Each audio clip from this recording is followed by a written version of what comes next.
Hello, everyone. Welcome to the Bardstream. Glad to be back. It's been a little while. May was a pretty crazy month for me. May is usually a pretty crazy month because there are so many birthdays in my family in May.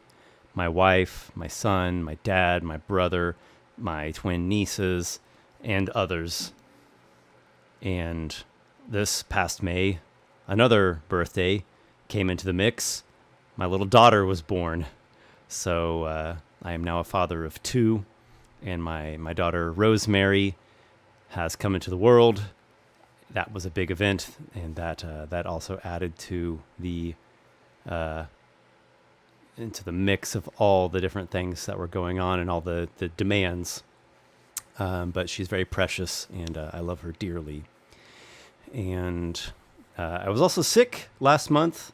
That was not good, and I hurt my back. And that was probably even worse than the illness. So yeah, I feel like I'm still recovering from May. I've been transitioning back to being more productive, and hoping to get back on the a higher pace of producing videos. I got a bunch of different ideas for videos, like always, and I'm thinking I need to really give a shot at making videos that are not so long, they don't take so long for me to produce, and try to get some more videos, like a higher rate of output. So I'm going to give that a try, and we'll see how that goes, because, obviously I still want the videos to be good and to have quality and to be valuable for you, or at least interesting in some way. So wish me luck with all of that. Hello, everybody who's shown up in the chat. I am planning to get to chat questions, so feel free to drop questions in the chat, and I'll get to those here shortly. StratPlayer05, what's up, Adam? Bertie Sanders, hello. Kairos, Kathy, good to see you all. I'll check on chat questions here shortly, though I will give a quick update first on what I've been working on as I have been able to this past month or so, which is a lot of it's been Monstrous Heroes. That's been quite a bit of it. So it's going well. Production speed, of course, slowed down some for me in May, but I still managed to get some decent chunks accomplished. I would say that I've got some good progress in some areas, and then other areas are still just in a very rough concept. I look back and cringe on things I have said or done. I guess we can learn from that. So yeah, some good progress on Monstrous Heroes. Still a lot that needs to be accomplished. A lot to come. And it's a continual process of me, trying to organize myself better and better. I am working with some artists now, have been doing the art directing, which was something that I discovered I really enjoy doing when I was art directing for the previous book, for the Emporium. And some of the artists from the Emporium are returning, doing work on Monstrous Heroes. Some great artists, such as Ashkan Ganbari, Mikaya Silva, Marlies Dreisma, Alexander Kostic, Joan Maldonado. I am doing some of the illustrations myself, kind of like what I did with the Emporium. I do what I can manage to do. I have a lot on my plate, and I'm designing the book itself. But I love making art when I can, so I'll have some of my own in there as well. I am planning on contracting more artists yet, probably in the pretty near future, I would imagine. But some of those are coming along. I've been putting updates from time to time on my Kickstarter page, and I'll show off some more illustrations probably in another Kickstarter update here real soon. I'll do it this week. So let's see. Other than what you've already seen in the preview PDF, like the official preview PDF, where are things at? The Brindle Cap is just starting to get into playtesting. That ended up being a class that I tapped into a bunch of inspiration and ideas for it, tapping into essentially fairies in the classic sense from like Celtic and Germanic myth, largely Celtic in the case of the Brindle Cap. So, they are small trickster guys, essentially is what they are. And that ended up being much deeper and with a lot more options than I even anticipated. I knew it was going to be kind of a big one, but I really struck into these veins of inspiration. So that really took a long time. It has a bunch of its own unique spells, has a bunch of unique cantrips, and 4 subclasses. So that one's, I like how it looks on paper. It's just starting to get into playtesting, which is very helpful. And then what else aside from what's in the preview PDF? The Usia recently has been, I would say, the initial design phase. So like the version 1 got completed. That's the elemental. This word Usia actually comes from Greek, meaning essence. So they're like the primordial essences: fire, earth, water, air. There's salamander for fire, sylph for air, undine or undine for water. For earth, I know like the classic, elemental creature per Paracelsus was gnome, but, gnome is already taken in D&D. So I went with Oread, and I think that's a pretty good choice for the earth elemental. So that's also about to get into some of the initial playtesting.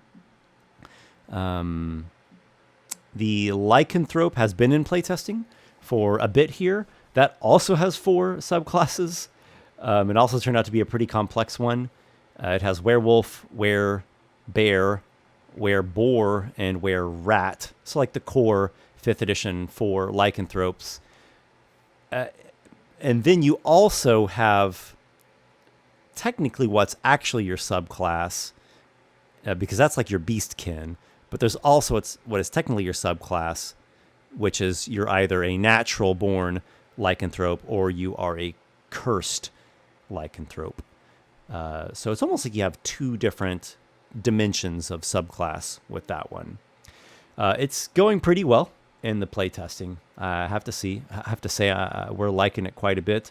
Again, when these things, when the initial design is done, there's going to be problems and flaws and stuff that's not good enough or stuff that's too good or it's just stuff you didn't think about. And it's just so helpful and important, the phases of playtesting and revision.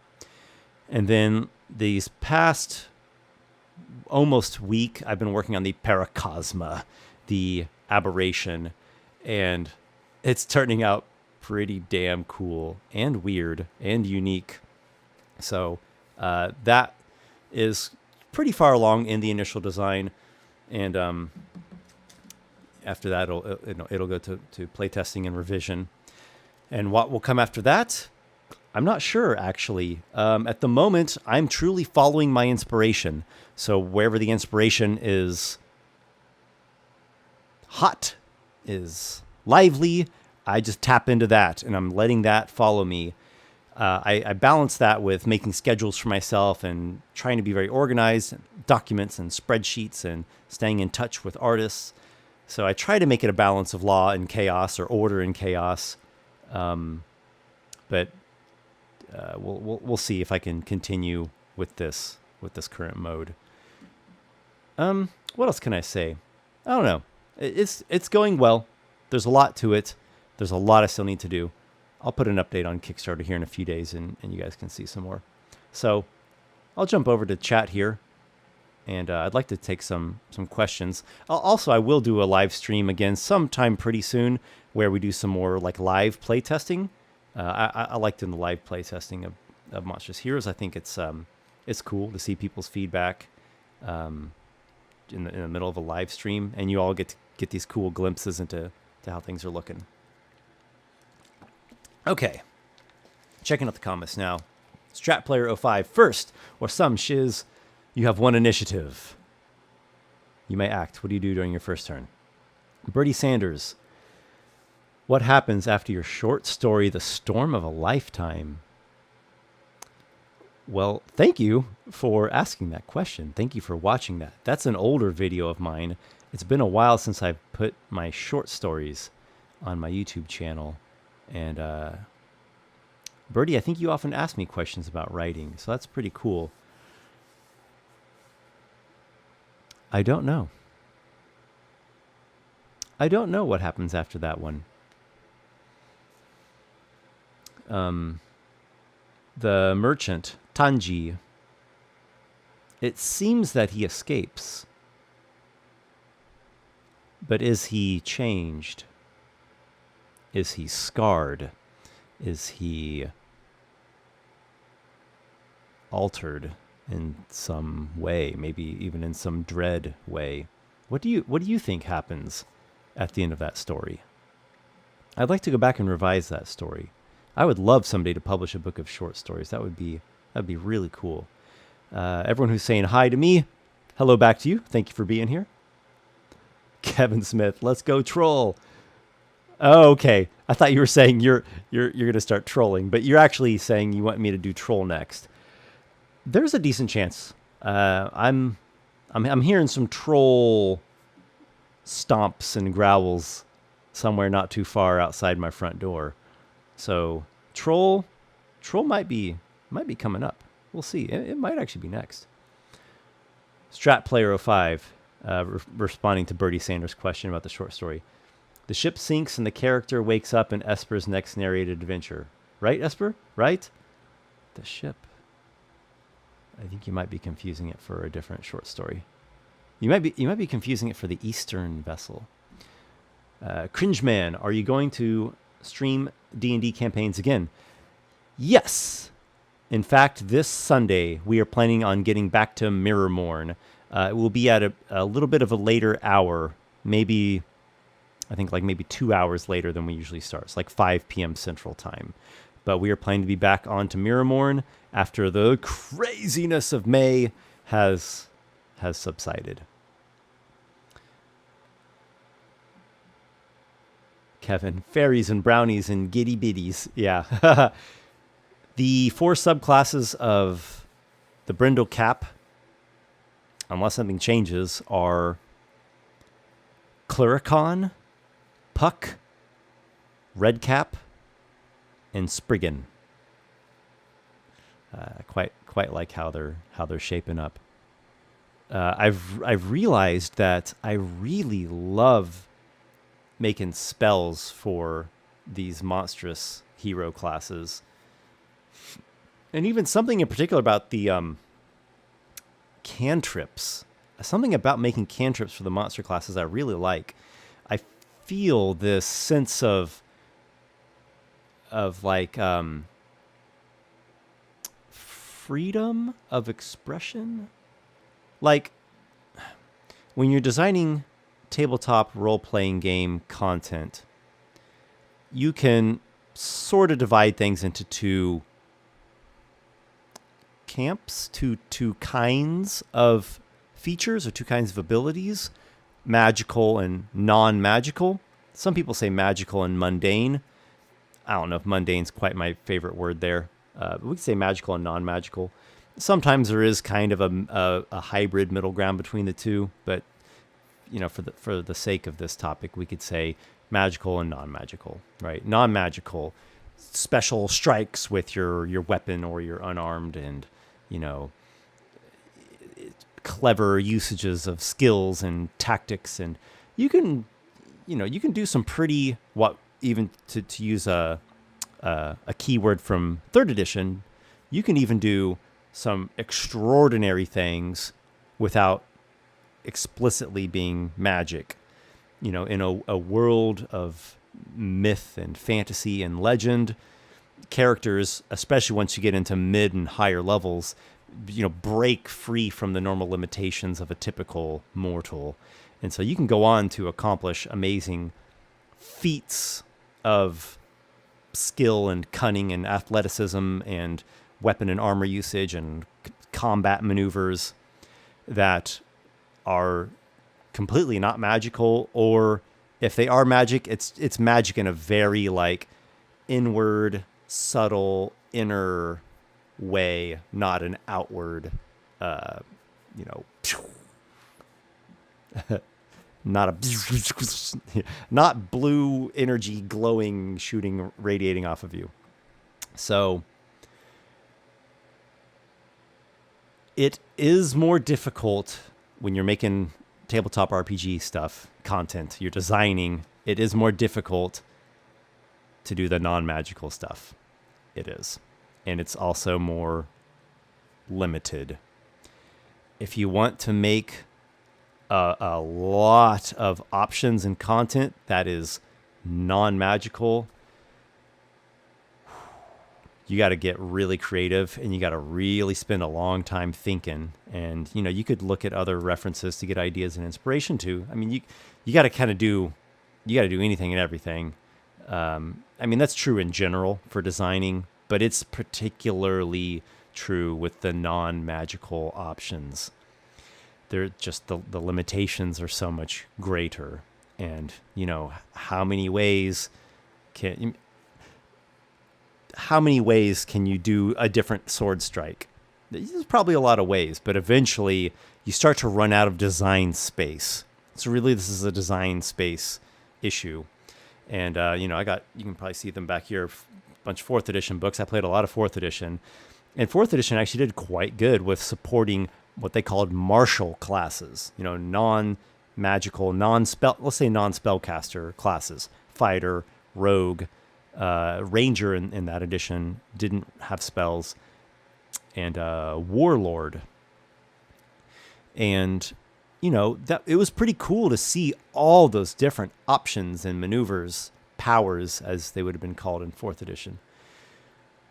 But if you read through those books, it's not exactly that inspiring. After you look through them for a while, it all starts to blur together, and there's only so many ways you can do, you know, shift 2 squares and make an attack. If you hit, you do double weapon damage. Make an attack. If you hit, you do triple weapon damage or half damage on a miss. Make an attack. If you hit, you do double weapon damage and knock the target prone. On a hit, you get to target the fortitude defense, not the AC. And if you do hit them, you also daze them until the end of your next turn. There's only so much you can do until eventually it's just like, okay, it's like, how many different ways can we slice this same potato? Magic, you know, and whether that's just, you know, supernatural, wondrous things, or like straight up casting spells, that opens up so much design space. So much design space opens up. So you can really just let your imagination lead you to all corners of the cosmos with magic. And there's a danger with that as well, right? There's a danger of going overboard and going too far.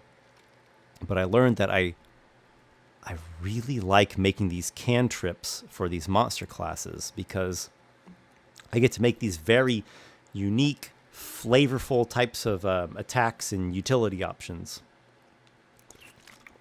And they allow me to go outside typical boundaries and limitations and all that.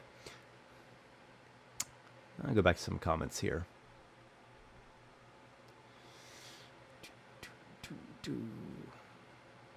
Kevin Smith. If the inspiration is hot when you pee, you should see a doctor. Not that kind of heat. Alabaster Bone Man. No were shark. Sad noises.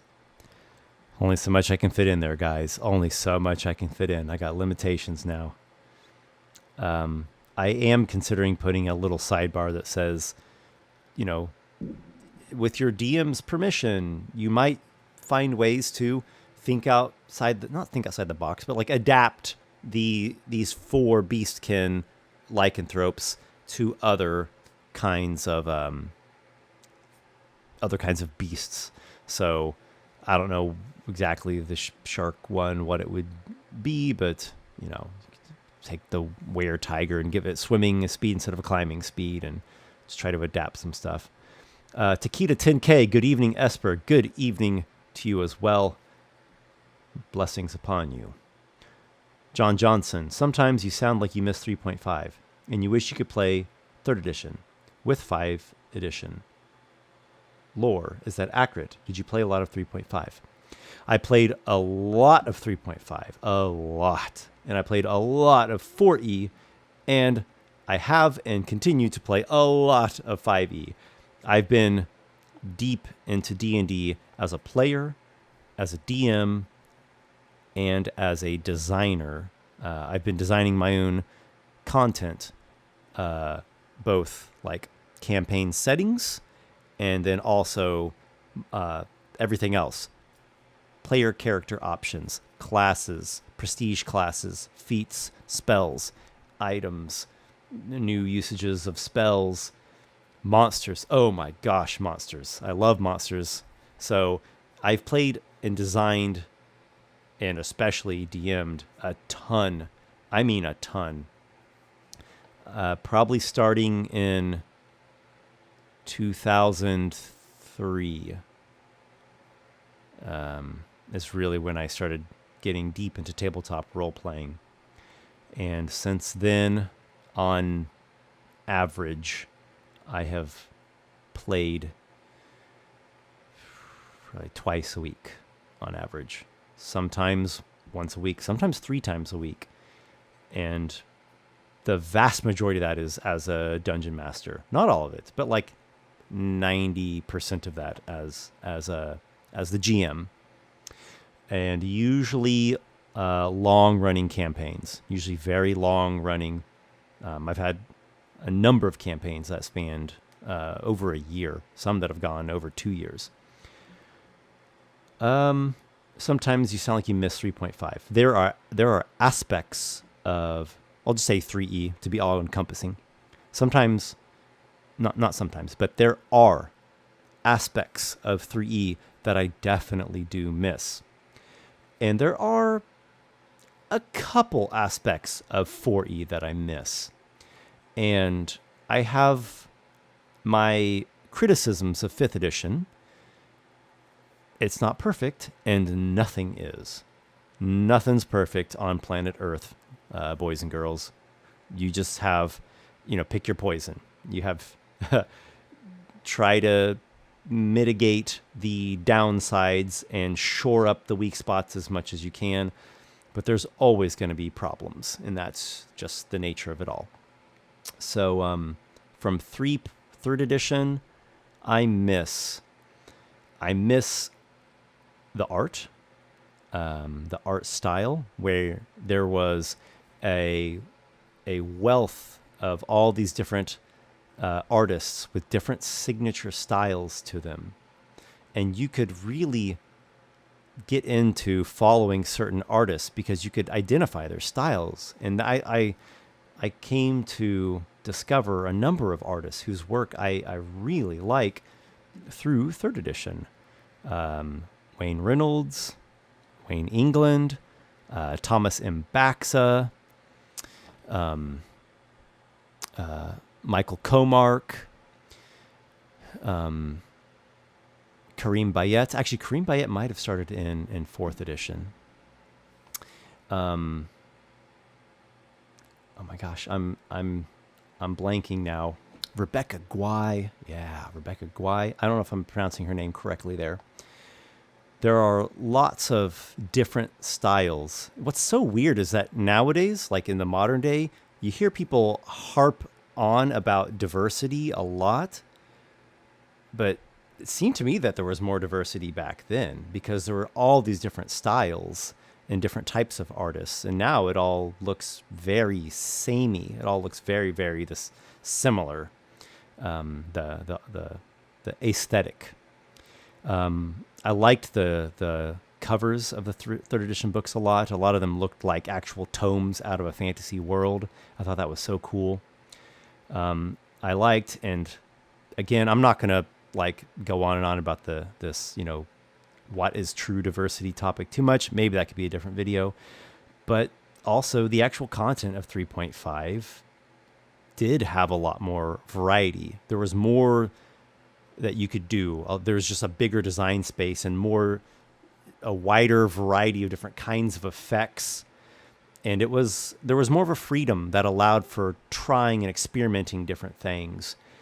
There was definitely a more diverse array of different just kinds of content in 3.5. And a lot of it had a feeling, and I talked about this in a video, a lot of it had kind of like a rock spirit, like rock and roll rock, like rock or metal or punk. It had that kind of raw edge to it. And I like that. 5th edition, I've compared it more to pop. It's more pop music. It's more, a lot more produced. It's very, very produced. It's safer. It's made to appeal to a broader audience. Again, nothing's perfect, and you're going to have pros and cons either way that you go, but I miss those aspects of 3rd edition. Now, there are other aspects of 3rd edition that I do not miss, and its downsides are unfortunate. I would not call it unplayable, like, looking at it from a current day lens. I would not call it unplayable, but it's in ways it's difficult to play. One example of what I'm talking about. There is just a bloat of content and options in 3E. Just a maelstrom. You can just drown in all these different options and splat books. And a lot of the options are not great. Feats is a good example. 5th edition did a great job in, we're going to go with quality over quantity on feats, and every feat is supposed to be very impactful, very strong, very flavorful. It's supposed to be like a major addition to your character. That's totally opposite from 3rd edition, where there was just tons and tons of feats that just have these little nitty gritty, fiddly, I call them fiddly piddly, right? They're just these like little fiddly things that give you this tiny little thing. It's like, you get +1 to attacks on opportunity attacks. And then you need that feat.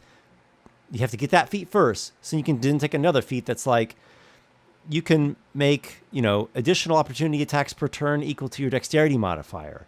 And then once you get that one, you can finally get the feat that you actually wanted, which is like, you can break up your movement in between your attacks or something. Or, your DC on abjuration spells goes up by 1. If it's nighttime and you're a halfling who is if it's nighttime and you're a halfling of this certain halfling subrace, you deal an extra 2 damage with daggers that have been blessed in the holy water of the Moonwell. Not all the feats are like that, and not all the options are like that, but a lot of them are. A lot of them are just these like little nitpick isn't the right word. They're just these little piddly things. And you have to wade through a lot of boring and just kind of annoying fiddly type options. 5th edition did a great job of trimming a lot of that just off. Just get rid of that. Just get rid of it. And let's try to just focus on things that are impactful, dynamic, fun, at the very least, more easier to implement. 4th edition, too mechanical, too mechanical, too predictable. too much of a slog, too dry, doesn't feel magical enough, feels too... a lot of people say it feels too video gamey or MMO-like. I mean, it was made to appeal to like an MMO in a generation. Things I missed from 4E. I thought the skill challenges and the rituals were great ideas. Great ideas. They were not implemented as well as they should have been. They should have been implemented better. But they were great, really good ideas. So yeah, overall, I definitely like 5th edition the best, but you know, there are aspects of earlier editions that I do miss sometimes, and I try to kind of implement them or incorporate them to some degree in 5th edition. Looks like I got a super chat coming up here by Nicholas A. Thank you, Nicholas. I very much appreciate that. I'm making plans to run Scaly Reavers sometime in July with my group, and as my first time DMing. Would you be interested in my thoughts and experience with it once we're done? Well, first of all, thank you. I'm really glad to hear that you're going to run my adventure. And I, as you well know, I'm sure, designed that to be an adventure that is good for a new DM to run or a veteran DM. It's supposed to be mindful that this should be good for DM of any level to run, and I tried to really make it friendly for a new DM. And yeah, I would love to hear your feedback or your retelling of the tale once you've done it. So just shoot me a message. You can shoot me an email, esperthebard@gmail.com. On my website, esperthebard.com, there also is a contact form. You can contact me through there. Down in the video description of this very video here that you are watching, there's my Discord server, so you could message me on Discord. So any way that you prefer. And enjoy it. I hope you like it. Let's go back to some comments here.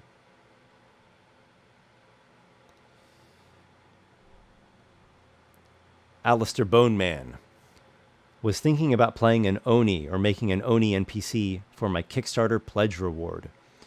What kind of spells do they get? Sorcerer spells. I'm double checking as I tell you that. The Oni-blooded subclass of the Ogre selects from the Sorcerer spell list. And then at some certain levels, you also get some bonus spells, which I think actually are all Sorcerer spells. If you don't have the preview PDF, go check that out. Download it from the Kickstarter page. Again, links are down in the video description. And thank you very much for being a backer. And it sounds like you are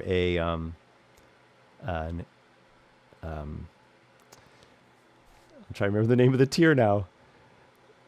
Not Inked Monster. Legendary Monster. Well, thank you for being a backer of one of the high tiers of the Kickstarter. I cannot guarantee that you'll get to select Ogre, but good luck to you.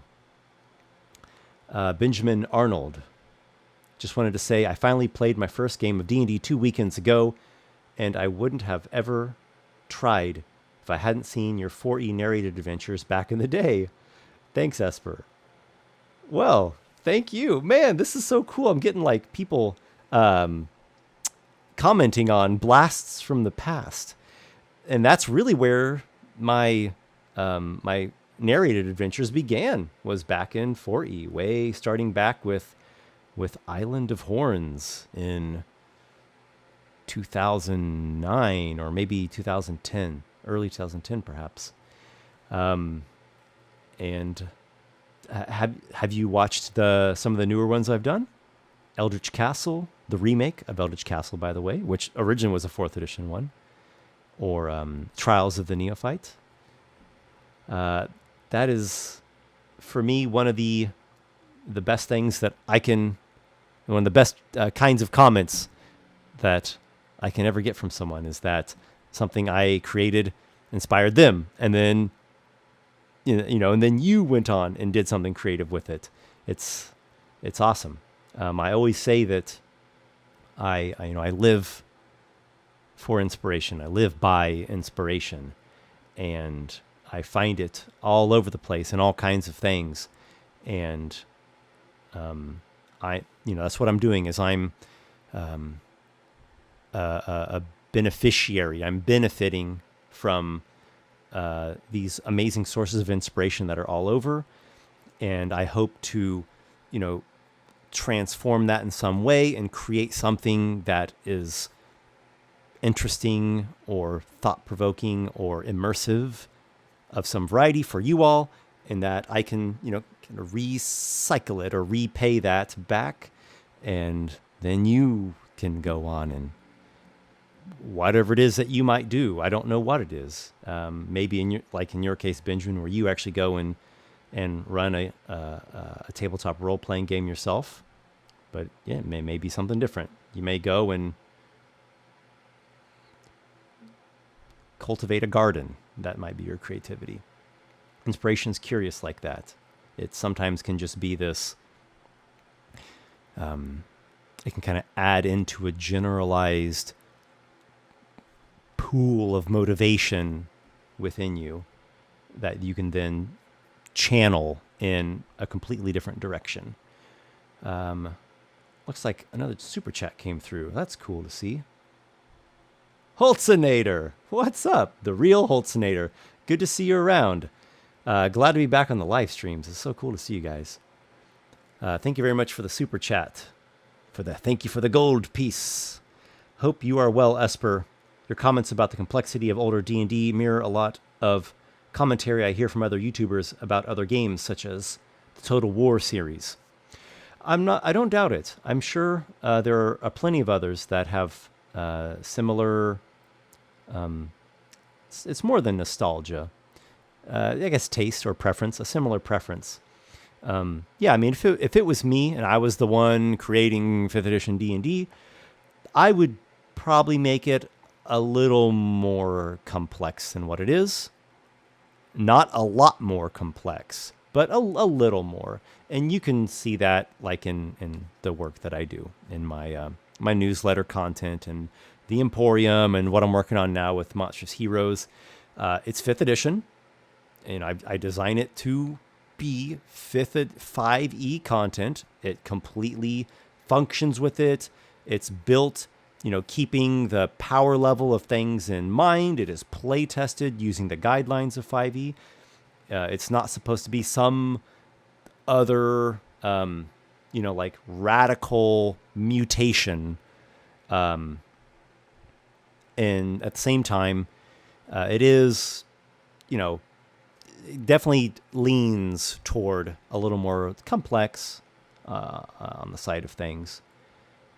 So, like, trying to come up with some examples. I hate to just always be so abstract. So I'm working on these classes, right? And I'm working on right now this aberration class, the Paracosma. And I think, okay, it's not a spellcaster.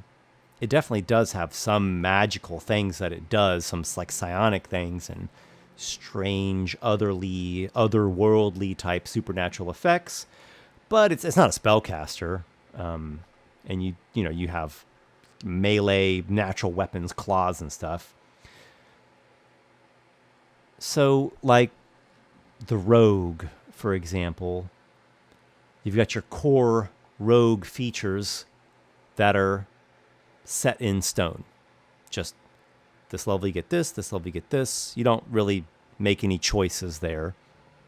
Your choice comes from your subclass and your race, and maybe you take feats.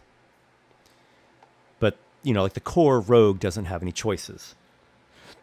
The baseline rogue features, not the subclasses. And so I'm making this aberration, and I'm like, okay, well, I've got features A at level, feature A at level 1 and feature B at level 2.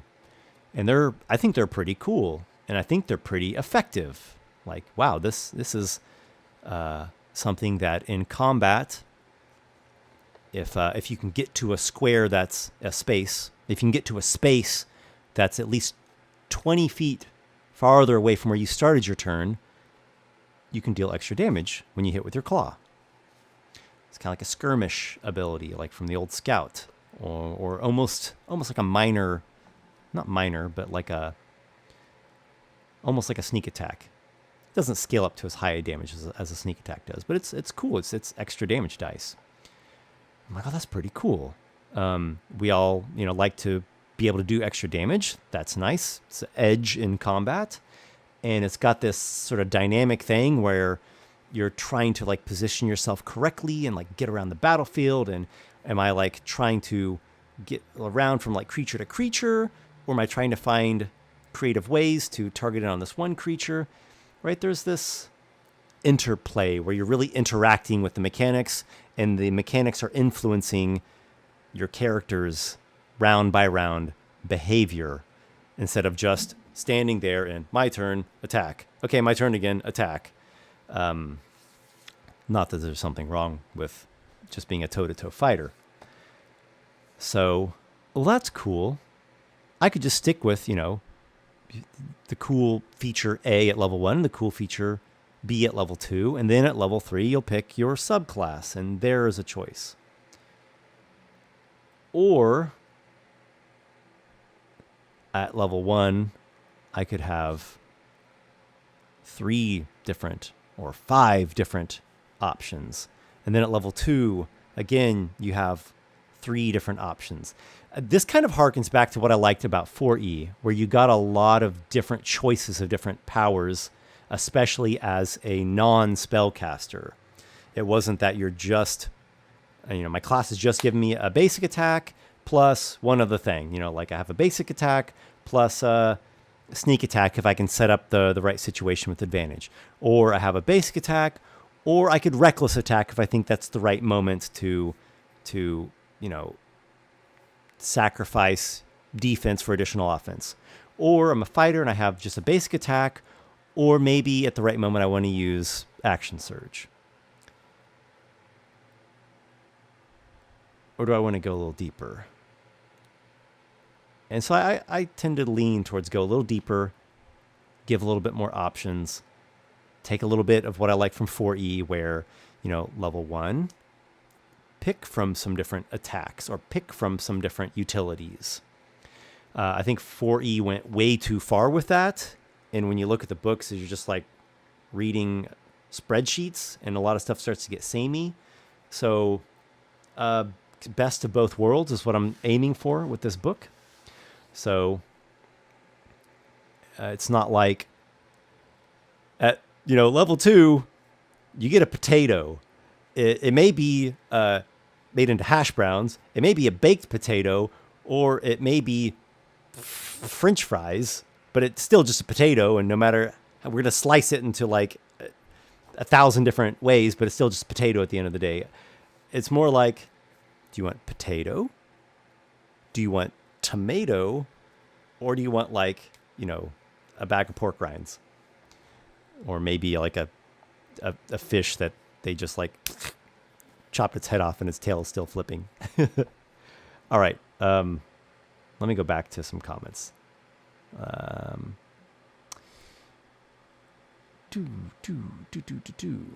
Oh, Benjamin Arnold. Good luck to you as you continue along on your path as a game master. That's really cool to hear. Kevin Smith, talking about the Monstrous Heroes preview document. Oni is solid and creative. Other ogre subclasses are also pretty good. I've noticed people are, in general, favoring the Oni. It's from all of the playtesting, both from my own groups and then from other playtest groups who sent me their recordings and feedback. and live streams that I've done as well, Oni has been chosen substantially more often than others. So is it just because people like the Oni flavor better, just the style of it, the aesthetic, or is it that its features are outright better and stronger? That is the question. That is the question, because I want them to all be good options in terms of mechanical viability. Dwayne S. Hey, Esper! Congrats on the newest bundle of joy. Do you have any thoughts on Tales of the Valiant from Kobold Press? Thank you. She is a bundle of joy. She's actually a bundle of crying for mommy and wanting to eat all the time. She's a bundle of hunger. But from time to time, the wild crybaby is sedated by large quantities of mother's milk, and she goes into a half milk drunk stupor and does not cry for half an hour. And I will spend some time fawning over her and holding her and loving on her. And she's already growing. She turned 1 month old 3 days ago. So she's got a month under her little belt. And she's already growing, and it's amazing. Having kids is the best thing ever. I don't know how many of you all watching this have children or do not have children. If you do have children, I wish you great fortitude, because you need it. Energy and abundance and patience. And for those of you that don't have kids, I highly, highly encourage you all to very, very much consider that. It is the most amazing thing ever. And that sense of magic you feel sometimes when you're playing like a tabletop role-playing game, and that sense of wonder and immersion and just, deep joy. Your child, and playing with your child and talking with your child, and the tender moments. It's like take that magical feeling from role-playing games, and it's like times 10 in your like physical, literal, objective life. And he's my little adventuring buddy. He already likes rolling dice, and I can't wait till he gets to the point where he can help me come up with peculiar ideas for monsters, because he likes monsters already too. I could talk more about children and parenthood maybe at some other time too. Do I have any thoughts on Tales of the Valiant from Kobold Press? I do not. I have not looked into it. Things have been a bit busy and hectic, and so I have just a small amount of time that I can dedicate to just pure recreation and indulgement. Indulging? Indulgation? Indulgation? Indulgement. I'll go with indulgement. And that has been going to other areas, such as podcasts, a lot of deep thoughts, deep thought stuff, big idea stuff.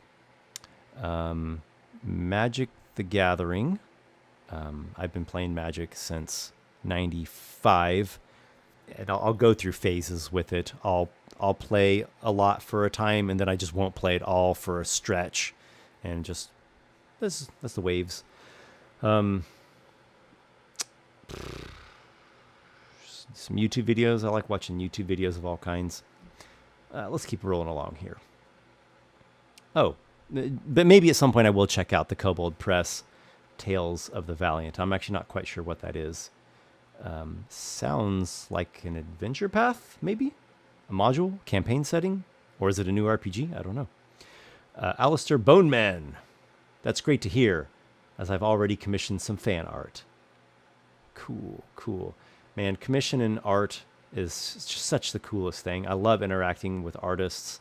I love working with artists that have been that I've been fortunate enough to contract for some time. I love discovering new artists. I just love it. I always tell myself and my wife that if there ever comes a day where I become wealthy or have a comfortable amount of money, I'm going to use it to commission more artists and buy more art and just support artists and creatives in general. Kevin Smith, 4E, your ritual is only as good as your DM. Yep, same with the skill challenge. I've seen skill challenges that are, okay, it's round 1. You guys can use athletics or acrobatics. Go ahead. I got a 20. All right, that's 1 success. I got a 13. That's a fail. I got a 15. Oh, it's barely a success. I got a 6. Okay, you guys got 2 successes and 2 failures there. So this is going to the last round, and if you fail this last round, you fail the skill challenge. I don't want to play in that game.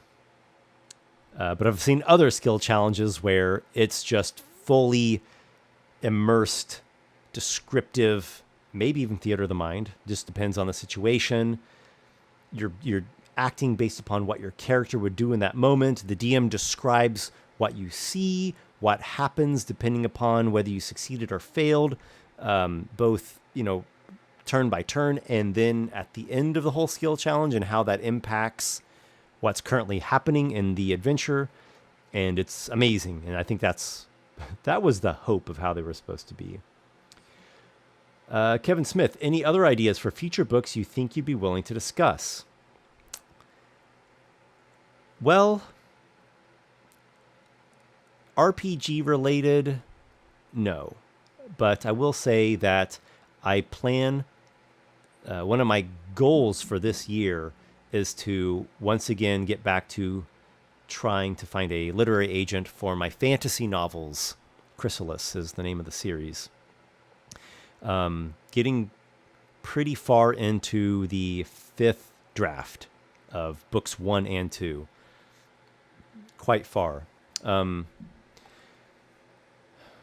point I'm at, which I actually reached this right at the end of last year, late December, is I've actually gone and done the line by line reread edit, the full sweep edit of books 1 and 2. I got that accomplished just the last week of December last year, 2022. And then now I'm going through this massive document I have that just has all kinds of different notes that I have made to myself, over the past few years. Shouldn't this actually be named this, or this name of this thing doesn't seem right? Check on the etymology of that. Doesn't it seem weird that this character does this in this chapter? Shouldn't you restructure the history of this area here, because these details, they just don't even make sense. This whole sequence or subplot that spreads out over a number of chapters, do you really think that's the best way to do that, given everything you've learned since then? I'm being very vague here on purpose, but I've just got this massive document of all these modular edits, individual components, and been going through that. I've slowed down a lot on it since working on all the big projects I've been working on over the past several months. But I do still make progress on that from time to time. And by golly, this year I'm going to have the 5th draft done and be back to querying lit agents to pursue the great childhood dream of traditional publishing, of walking into the bookstore and seeing my work on the shelf. And going back to what I said before, with the grand hope that it, draws people into a world of immersive inspiration and thought-provoking ideas and, true human spirit. Ripple, no, Rippler BR, Rippler Brr. Have you played first or second edition? What would you carry over to fourth or fifth? Unfortunately, I have not. I know it is much to my chagrin, but I did not play those, back in their days. I guess I still could play them nowadays, and I would be up for that. As a player, I would be interested in playing first edition / old school stuff, like the various old school games that are out there, or second edition. I would like to try them both. No.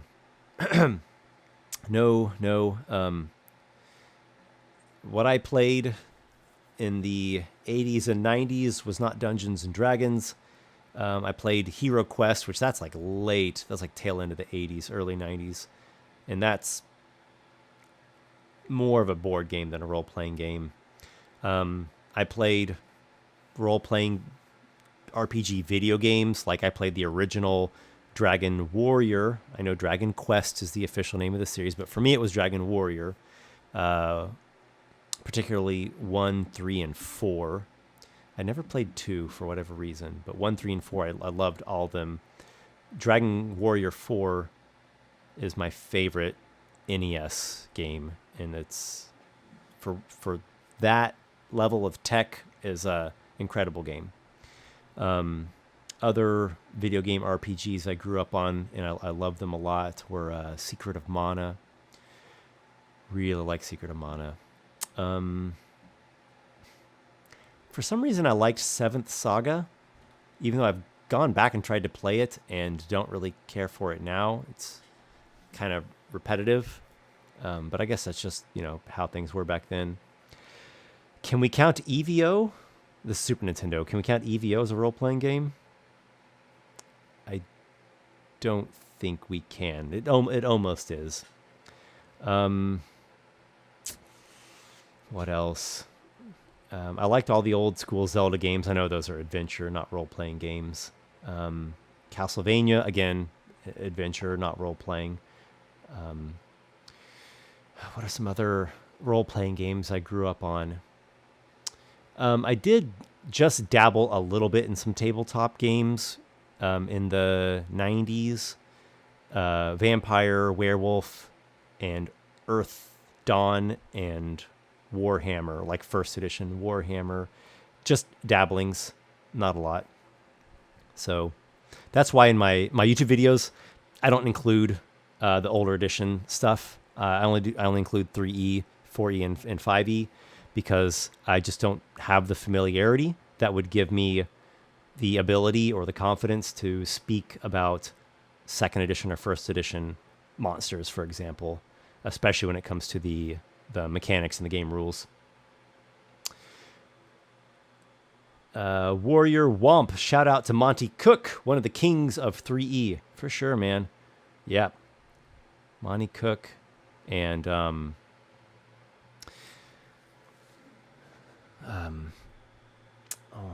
blanking. My gosh.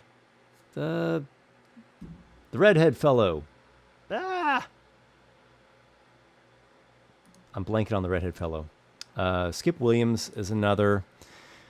Oh my gosh. That's going to bug me now. I can't believe I'm not remembering, because I haven't thought about it in so long. Alistair Boneman, I don't know if this is a thing for your D&D book. I'd love to have an option to play some kind of prehistoric beast, like a dinosaur man, or intelligent incest? I know lizard men are a thing, but Treks. Well, I don't know, and I hope that was a typo there. Dragon, maybe?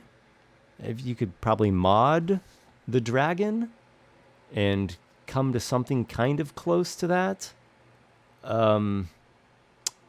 Maybe mod a lycanthrope. That actually, the lycanthrope might be a better option than dragon. Yeah, just reskin or mod somewhat a lycanthrope option. or maybe just any of the, more warrior-y brute type creatures, minotaur, ogre, troll. I think those could be pretty easily reskinned, and you could make them a different type of creature. I think ogre would work pretty well for a dinosaur person. Okay. Yeah, John Johnson talking about those third edition feats: dodge, mobility, spring attack. Woohoo! All right. I'm gonna just try to hone in on some of the last couple comments here before I wrap things up. Strat Player 05. There will always be a star above my changing winds. Ah, yes.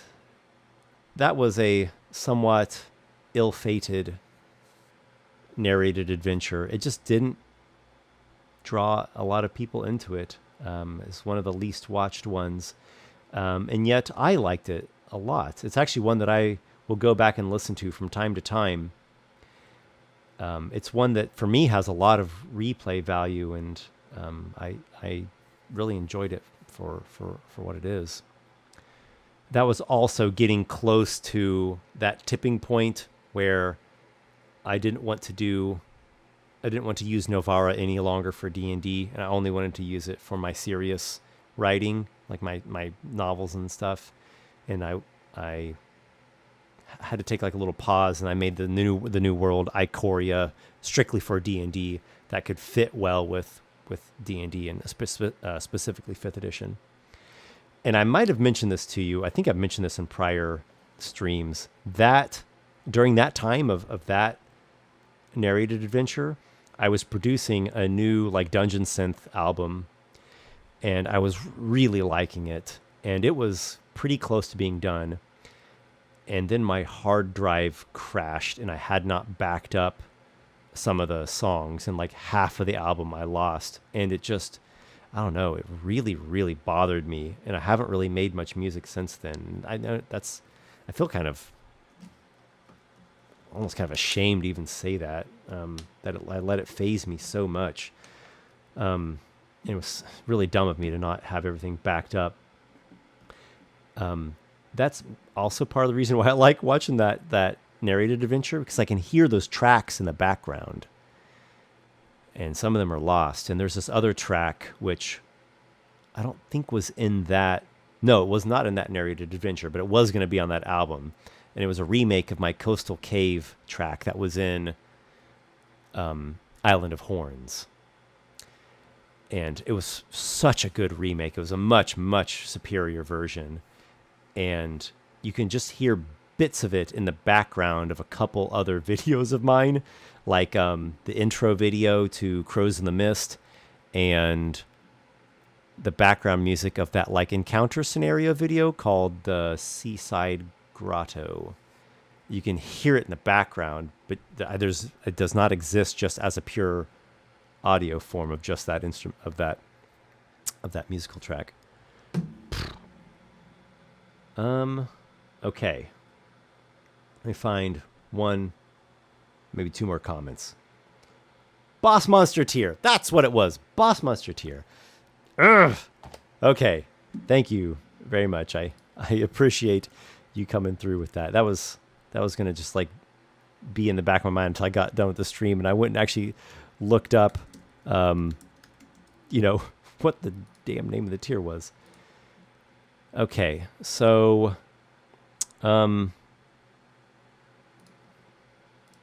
check one more comment.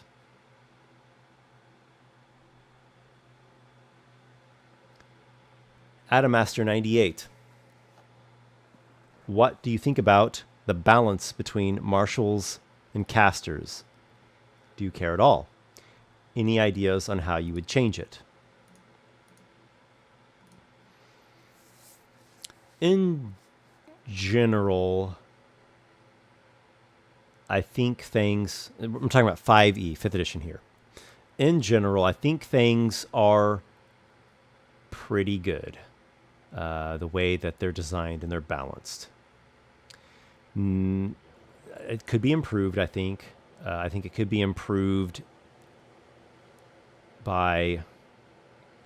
See, here's the thing. Everything is interconnected in games, in a tabletop game. So it's sometimes hard to say improve this, because then that will just lead to, well, then you also have to improve this. So I'm going to answer your question by really just addressing what I would do in general if it were me designing 5th edition. I would, in general, make the monster creation guidelines a bit better, particularly clearer. I would increase the clarity on that a bit, and what a challenge rating actually means. Challenge rating, monster power level, encounter design, that I would improve that to be clearer and to be a little more challenging, because as it is right now, you really have to use like hard and deadly encounters to really give a good challenge, especially if your group is like experienced players. And deadly is just such a vast, vague term. It's just anything above hard is considered deadly, and that. I think that's a poor choice. Because there's a big difference between, okay, it's just a tiny notch above hard, and, well, this is like 3 deadly encounters worth of creatures altogether. I think even the term deadly is a bit misleading as well. So, maybe it could be easy, medium, hard, very hard, nightmare, near impossible, something like that. I'm just making up stuff off the top of my head. So yeah, first I would get the challenge rating and encounter building, and that I'd get that all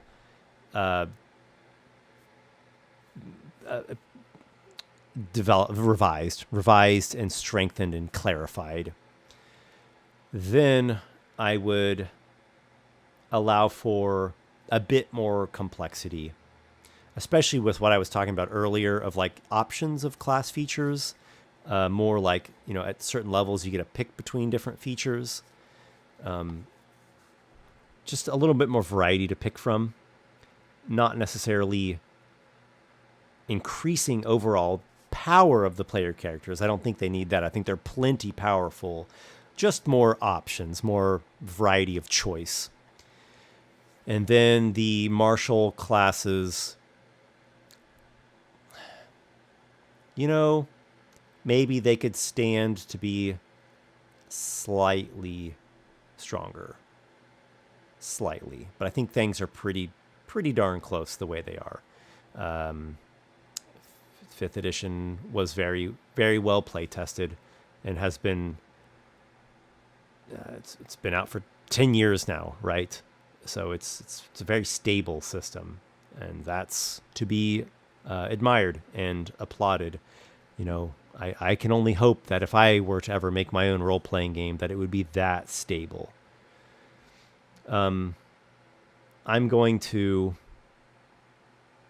give an additional thought to round out my response there, because there's another side to this coin.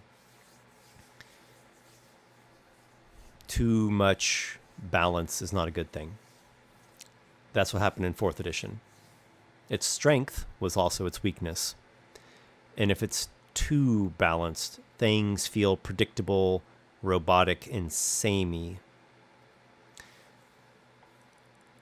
If I have to pick between well-balanced and interesting and flavorful, I'm going to go with interesting and flavorful. I think when I'm designing things, I make a focused, concerted effort to balance things and keep balance in mind.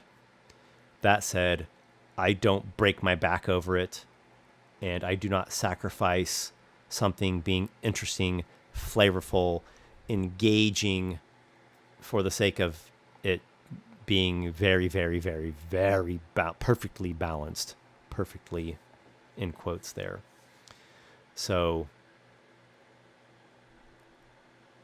I'm going to actually add on one additional thing aside from I don't want to overdo it on balance. I'd rather things be kind of have that a little bit of wild card feeling to them. There's actually one more point, and that is a tabletop role-playing game has so many different moving parts involved with it, and so many different factors and circumstances that it's really impossible to get this ideal level of balance. Just think of a combat encounter. Do the monsters ambush you and they all like get to do these attacks before you can even act yet? Do you ambush them? Does nobody ambush anybody? You just see each other equally, exactly at the same time, and all start at the same time. Is there just 10 feet between you and the monsters? Are they just right there? Is there 60 feet? Like you have to do a dash just to get to them, or they have to dash to get to you, or you're starting off with just range attacks? Is there 1,000 feet of distance? Is it just this one long corridor? Is it a jungle with all kinds of varying terrain and places to hide and trees and vines and like a pit of quicksand over there and, this bush that releases, stinging toxic bristles if you get too close to it? Is it, pitch black or magical darkness? Is it bright illumination? Is there a pit of acid? Is the ceiling coming down to crush you? Is it just one big strong monster? Is it a horde of little mooks? So there's different kinds of monsters, right? This monster can fly and shoot range attacks at you. This monster can heal. This monster is just a slow blob, but if it grabs you, it like engulfs you inside it. There's so much going on with a tabletop role-playing game that there's just no way. What spells do the players have? What do the characters have? What spells do the monsters have? What items? What magic items? What's the weather? Is it pouring rain with lightning bolts striking? Is it everyone like about ready to die of thirst in this extreme scorched desert? Are you underwater? Did you get like dropped into, a watery pit or into the ocean? Are you on slipping and sliding around on ice? Are you scaling up the side of a mountain? It's infinitely variable. There's literally no end to the amount of variables and combinations of variables.